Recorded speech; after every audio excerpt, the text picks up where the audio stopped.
Hi, magandang gabi hapon sa inyong lahat. Ito po ulit ang vlogger na walang pera.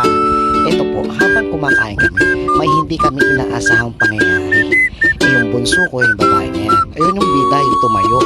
So, umalis siya ngayon, tingnan niyo abangan ang pagbalik. Ayun, nakita niyo ba yung ginawa niya? Sabay tahimik na kami, hindi pa namin kung ano dapat ang reaction. Nakita niyo yung bunso ko, tawa lang, may slow motion pa siya.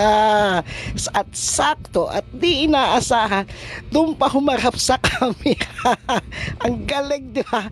Peace tayo ngayon ng pare kong Joker at bayaw ko. Ayan. Hindi namin inaasahan at sa pangyayari sakto pa mismo sa tapat ng camera. Tingnan yung reaction ng bunso kong babae. Tingnan nyo. Tawa ng tawa. Pati ang kuya niya nasa likod na si Kuya Jersey, ang vlogger na walang pera. Mabuhay! Thank you!